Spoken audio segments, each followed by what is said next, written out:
The Mystical City of God, The Conception, Book 1, Chapter 10.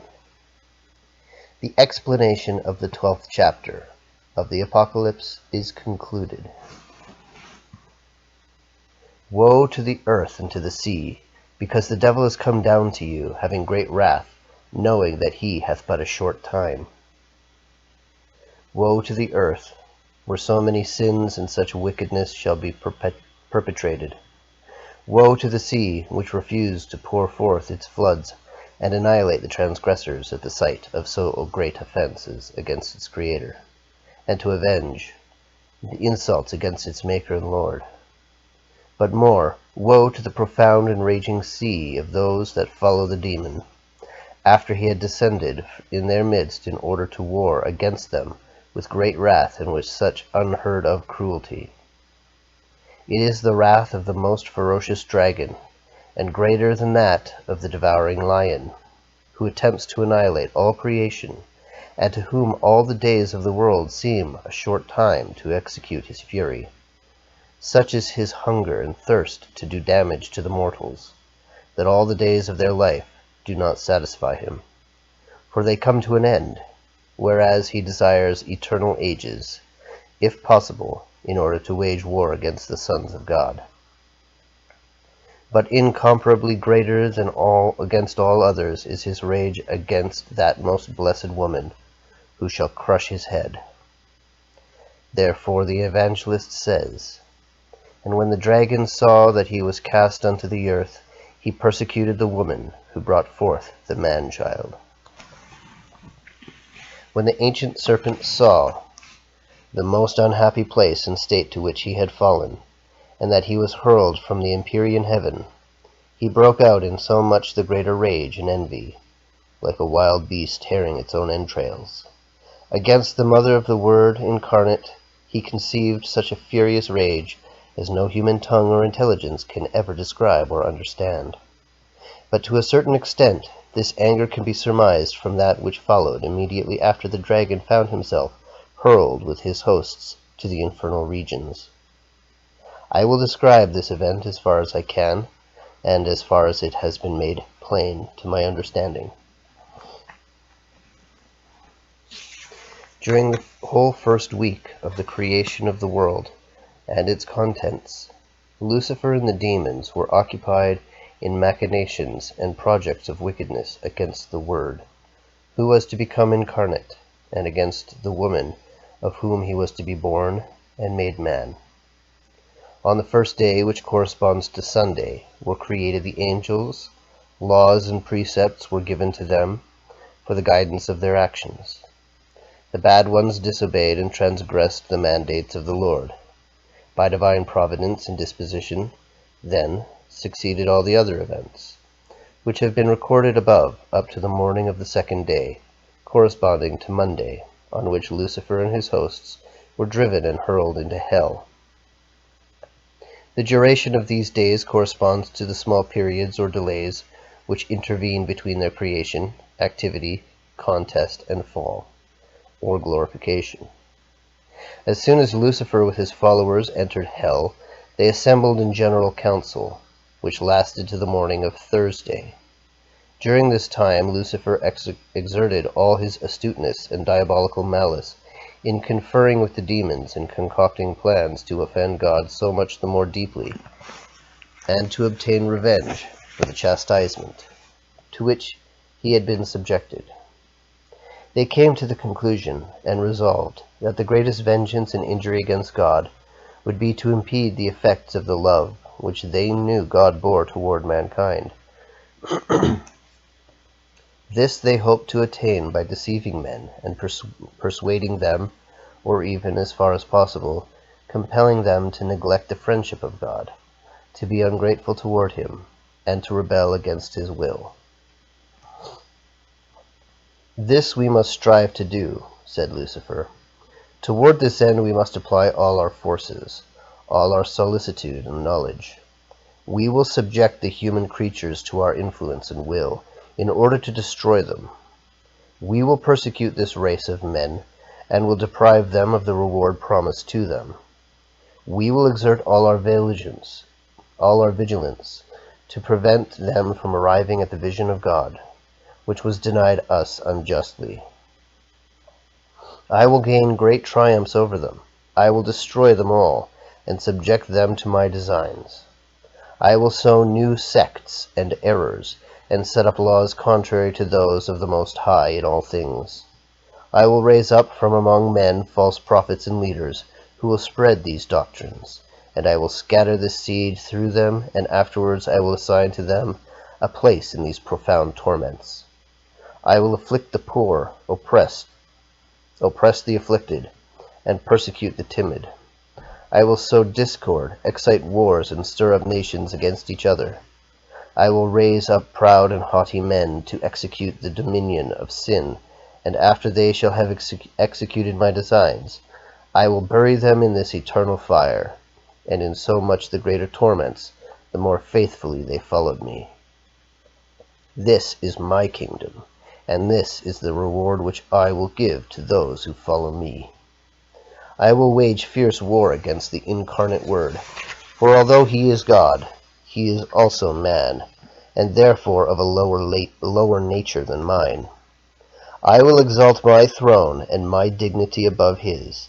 I will conquer him, and will humble him by my power and astuteness. The woman who is to be his mother shall perish at my hands. What is one woman against my power and greatness? And you, ye demons, who were injured together with me, follow me and obey me in the pursuit of this vengeance, as you have followed me in disobedience. Pretend to love men in order to destroy them, serve them in order to ruin them and deceive them. Help them in order to pervert them, and draw them into these my hellish regions. No human tongue can explain the malice and fury of this first council of Lucifer and his hosts against the human race, which although not yet in existence was to be created. In it were concocted all the vices and sins of the world, thence proceeded lies, sects, and errors. All iniquity had its origin in that chaos and in that abominable gathering, and all those that do evil are in the service of the prince of this assembly. Having closed this meeting, Lucifer sought permission to speak with God and his majesty, for his own exalted ends gave him permission. This was allowed in the same manner in which Satan spoke to God when he asked permission to persecute Job. And it happened on the day which corresponds to our Thursday. He addressed the Most High in the following words: Lord, since thou hast laid thy hand so heavily upon me, in chastising me with so great cruelty, and since thou hast predetermined all that thou desirest to do for the men whom thou art to create, and since thou wishest to exalt and elevate so high the incarnate Word, and enrich the woman, who is to be his mother, with all thy predestined gifts, be now equitable and just. As thou hast given me permission to persecute the rest of men, give me also permission to tempt and make war against Christ, the man-God, and the woman, who is to be his mother. Give me freedom to exert all my powers against them. Other things Lucifer said on that occasion, and in spite of the great violence occasioned to his pride by the humiliation, he humbled himself nevertheless in order to ask for this permission. His wrathful anxiety to obtain what he desired was so great that he was willing to subdue even his arrogance, thus forcing one iniquity to yield to another. He knew too well that without the permission of the omnipotent Lord, he could attempt nothing. In order to be able to tempt Christ, our Lord, and his most holy mother in particular, he was willing to humiliate himself 1,000 times, for he feared the threat which had been made, that she should crush his head. The Lord answered, Thou must not, Satan, ask such a permission as due to the injustice, for the incarnate Word is God and Lord Most High and omnipotent, though he is at the same time true man, and thou art his creature. Even if the other men sin and subject themselves to thy will, This will not be possible in my only begotten made man. Though thou mayest succeed in making men slaves of sin, Christ will be holy and just, segregated from sinners. He will redeem them if they fall. And this woman against whom thou hast such wrath, although she is to be a mere creature and a true daughter of man, is to be preserved by my decree from sin. She is to be altogether mine forever, and on no account or title shall anyone else be allowed to have part in her." To this Satan replied, "But what wonder that this woman should be holy, since no one on this earth will be allowed to draw her to the contrary, or persecute her and incite her to sin. This cannot be equity, nor just judgment, nor can this be proper and praiseworthy." Lucifer added yet other blasphemies in his arrogance, but the Most High, who disposes all things with wisdom, answered him, "I will give thee permission to tempt Christ, so that he will be an example and a teacher in this to all the rest of men. I will also give thee permission to persecute the woman, but thou must not touch her in regard to the life of her body. It is my will that Christ and his mother be not exempt from temptation, and that they be tempted by thee like the rest of men." This permission was more pleasing to the dragon than that of being free to persecute all the rest of the human race. In this he resolved to use more care than in the pursuit of any other project, as afterwards really happened. To no one else than himself was he resolved to confide its execution. Therefore the evangelist proceeds to say, "He persecuted the woman who brought forth the man-child. For with the permission of the Lord he waged unheard of war and persecution against her, whom he thought to be the mother of God incarnate. But since these persecutions and battles will be described later, I will only say here that they were beyond all conception of man. Equally admirable was her glorious resistance and victory over them. Therefore, in order to describe the manner in which she defended herself, he says, 'There were given to her 2 wings of a great eagle, that she might fly into the desert unto her place, where she is nourished for a time and times.' These 2 wings were given to the Most Holy Virgin before she entered upon the combat, for she was prepared by special gifts and favors. The one wing was an infused science, which revealed anew to her vast mysteries and sacraments. The other was a new and sublime humility, as will be explained in its place. With these 2 wings she took her flight to the Lord, her proper habitation, for in him she alone lived, and in him was centered all her attention. She flew like the royal eagle, without ever directing her flight towards the enemy, being alone in her flight and living in seclusion from all earthly things, solely in communion with her last end, which is the divinity. In this solitude she was nourished for a time and times, for though this nourishment lasted all her life, yet it was more abundant in the times of her great battles with Satan. In those times she received favors more proportioned to the greatness of the conflict. By time and times is also understood the felicity by which her victories were rewarded and crowned, and half a time from the face of the serpent. This half a time was that in which the Most Holy Virgin was free from the persecution of the dragon and far from his sight during this life. For having conquered him in her battles, she was by divine providence, and as victress, freed from them.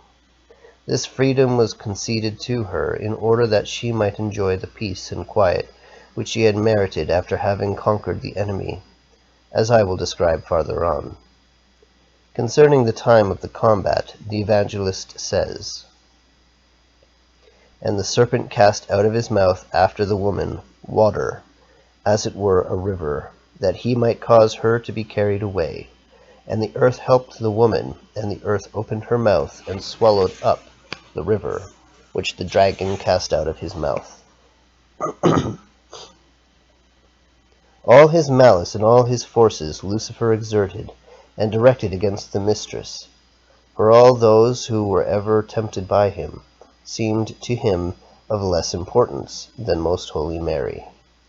With the same force as the current of a great swift river, so the malice and the lies and the temptations flowed from the mouth of that dragon against her. But the earth helped her, for the earth of her body and of her inclinations was not cursed, nor did the sentence and punishment which God hurled against Adam and Eve touch her in any way. For in it our earth is cursed and produces thorns instead of fruit. It is wounded in its very nature by the inclination to sin, fomes peccati, which continues to assault us and causes opposition.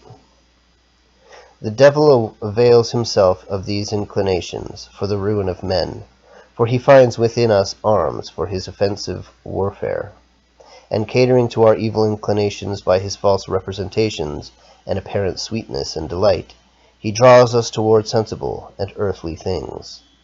But the most blessed Mary, the holy and sanctified earth without touch of bad inclinations or evil dispositions, was freed from all danger of corruption arising from the earth.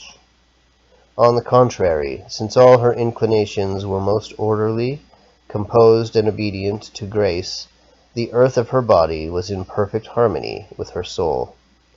Thus this earth opened its mouth, and swallowed up the stream of temptations, which the dragon raised up for her in vain.